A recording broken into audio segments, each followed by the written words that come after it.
The world is full of savages, and today we're going to talk about two that will make you puke your last meal. Him and her. Yeah, savages. When they were arrested and put in jail, they should have been arrested and tossed in the SPCA in a dog kennel. But actually, that's an insult to dogs and strays everywhere. These two savages should have been pulled out back and, yeah. Let me tell you what they did. These two people decided to adopt a 4-year-old young man who needed someone to love and care for him. And they stepped up to the plate and said, hey, we're willing to adopt him. We have a home. And they decided to adopt this beautiful little boy, Troy Koehler, who, from all accounts, from his teachers in school, he was an awesome little kid. He had a lot of life energy, and they even believed that he could have been a future leader in this world. He used to read books and head straight to the library. Little Troy was an awesome little 7-year-old. He would have been today going into the 5th grade, but that didn't happen because in 2022, these two savages, look at them again. Troy and Tiffany Thomas decided to do the unthinkable to their adopted son. That's right. We're about to talk about a case that's so savage, so disturbing, and so disgusting. I actually said in the beginning of the video, I think it would make you puke your last meal that you ate. It makes me want to puke the last meal that I ate when I think about what these people did to this innocent little boy and how the court system and the system that's set up for child welfare allowed these two savages to have him in the first place. A lot of times you hear about stories that people don't get to adopt children, or they want to go through the adoption process and they're willing to go through everything it takes to adopt a child and they never get an opportunity to adopt them. But instead, they'd let these two fools adopt a kid for the purpose of monetary gain. That's right. A lot of people are adopting children for the purpose of money. They're doing it for financial gain. They're in a bind and they're too much of bums to figure out how to save their money and earn it the old school hard way. So what people do is now not just child trafficking, but I think there's another illegal scheme, and it's going on right here in America. People are adopting and taking kids on for the sake of getting a check simply because they got the kids. And they don't have no issue with, treating these kids terribly their entire lives. And these kids grow up to be adults who are broken and beat up. I saw a sign one time on a billboard. It said, and I want you to pay attention to this. This is the quote. It said, it's easier to correct a disobedient child than it is to fix a broken man. A lot of these poor little kids are going to grow up to be broken men because they're being abused in their foster homes or their adoptive parents. Now listen, this isn't against all the awesome and great and beautiful, outstanding adoptive parents that we have throughout the entire country. This world is full of great people who have adopted children and they love them just like they were own. But not Jermaine and not Tiffany Thomas.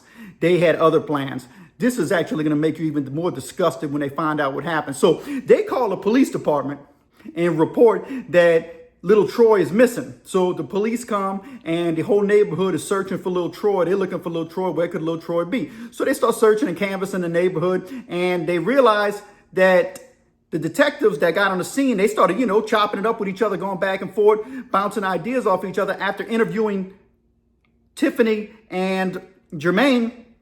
They were like, well, something seems off here. Let's, because they walked through the house, but they didn't do a thorough sweep through the house because they didn't suspect Jermaine and Tiffany at the time. But as the investigation and the search for the missing little Troy continued, the police began to uncover some disturbing things. And they said, let's check the house. So when the detectives told the police officers to check the house, one of the police officers looked in a top-loading wash machine. And guess who was inside the wash machine? That's right. Innocent, beautiful little Troy's lifeless body was stuffed inside a top loader. There's videos of the police after when they found his body and get him out and everything, rest in peace his soul, they take out as evidence the actual top-loading wash machine. You can see him hauling away in this little small Texas town. So they go to interview Jermaine. And while they're interviewing Jermaine, who is the adoptive father, they come to find out that he said that he had to correct him a few times. Well, there was previous reports that the little boy was showing up to school with black eyes and busted up face. And there was a little concern, but nothing was ever done about it. But as the investigation goes further, police uncover that Jermaine actually physically abused Troy for various reasons. And the number one reason that they found, this is not alleged, they have the text message of Jermaine communicating back with Tiffany one day. And Tiffany sends Jermaine a text message and she says, guess what? This little boy done ate all my oatmeal pies. That's right. Little Troy was hungry. And just like any little 7-year-old, he found some oatmeal pies. And guess what? That was Tiffany's box of oatmeal pies. And he wasn't supposed to eat those oatmeal pies. Well, when Tiffany found out that little Troy ate those oatmeal pies, she sent Jermaine a message who was at work. And she said, look, he ate my oatmeal pies. If this keeps going on, I'm going to have to do something about it. Furthermore, she said, I just told him, if you get caught eating my oatmeal pies again, I'm going to stuff you in the oven and turn it on. Bam. Yeah, now you can puke your last meal. This woman threatened to take a 7-year-old boy's life because he ate her oatmeal pies. It don't stop there. It gets even worse. It gets crazy. Jermaine sends Tiffany a message and says, hey, Tiffany, you know what? I ain't told you before, but this little boy that we call our adoptive son, he ain't just eating your oatmeal pies, but he been eating my donut sticks. He said, we got to do something about this. We're going to have to put a lock on the pantry. They were going to put a lock on the pantry. And both of these people were well fed. Tiffany, she's big, swole. She ain't missing no oatmeal pies. And Jermaine, he's in good shape too. Little Troy, he a little skinny. He was a little skinny 7-year-old. You know what I mean? They could have gave him some oatmeal pies and donut sticks. But anyway, Jermaine says, if I catch him eating my donut sticks again, I'm going to hang him from a tree. That's literally what he said. It's in the transcripts. It's in the paperwork. Go look it up out of Texas. He said, I'm going to have to kill this little boy. I'm going to unalive this little boy is what he said. So he was going to unalive his own son behind some donut sticks. There's already probable cause for an arrest at this point, but it never happens because he takes little Troy's life. He unalives him. And supposedly from the coroner's investigation, they believe it was not just from blunt force trauma, but through suffocation. So Jermaine admitted that he held little Troy's face underwater and that he put a towel over his face, which I'm assuming he suffocated to death. And then to try to hide the body or to throw the police off during the search, when they lied and said that little Troy was missing, they just decided to shove his body in the washing machine, thinking that the cops weren't going to check in the washing machine. Well, they did. And that's where they found little Troy's lifeless body, unfortunately.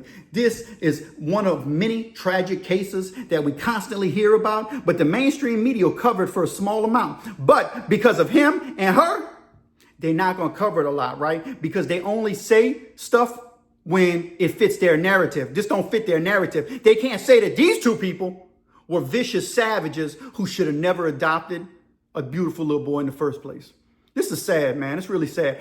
So fast forward, 2025, just last month, Jermaine finally gets sentenced and he receives a 50-year sentence. He's 45 years old, so he's in all likelihood he's going to die in prison in the Texas prison system. Texas has a tough prison system anyway. He might get unalived by another inmate who's a father and sees this dude and gets offended. Tiffany pled guilty to a lesser charge and she's waiting to be sentenced. I don't think she's going to get nowhere near as much time as Jermaine did, but I'm surprised in Texas they didn't give him the Sparky.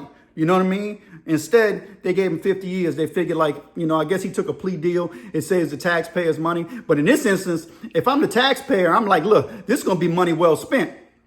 Let's take them to trial. Let's convict them and let's find them guilty. And when we find them guilty, we're going to sentence them to death and they're going to take their last breath until they are dead, dead, dead. Both of them. I don't care if his hand was the one who took Troy's beautiful little life.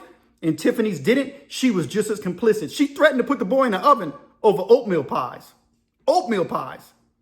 There ain't a single food in the world that is worth any child's life. Nothing. You can't name it. This is tragic, sad, and disgusting. And the judicial system needs to do a better job with finding these. At least in Texas, listen, this would have been in California, they would have been out on bond. If they'd have been in New York, out on bond. Illinois, they would have let them out for free.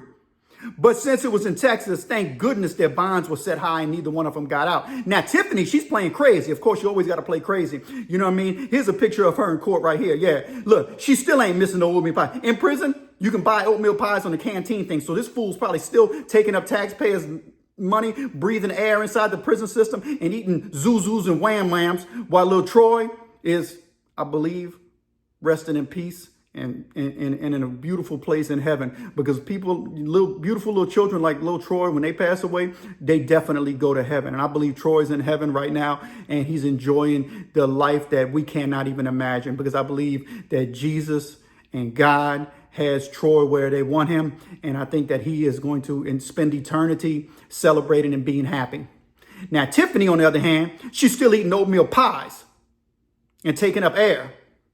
Listen, I believe in the right to due process, and due process should put both of these people in the execution chamber or whatever, however they do it in Texas. Firing squad, I don't know. Pick one, don't matter. It just needs to end because people need to know you can't do this. We need to protect the most vulnerable and innocent, which are kids. You can't hurt children. This is a very disgusting and disturbing case, and I had to cover it. And I'm not an investigative journalist or a journalist. I don't have no degree in journalism. I just read, and when I see something that touches my heart like this, I speak on it. I say something. And if you're watching this from Texas prison system and you in Texas, keep an eye out for him. Yeah, Jermaine. He's gonna be coming through the DOC, and he's gonna be put in the dormitory somewhere. He's probably going to need to be put in protective custody, I'm assuming, for what he did is just that savage. And yes, both of these people are savages. Man, give the pen and a shank and like and subscribe. And thanks for watching. Man, let's get it. Up and coming garage style YouTube channel. Let's go.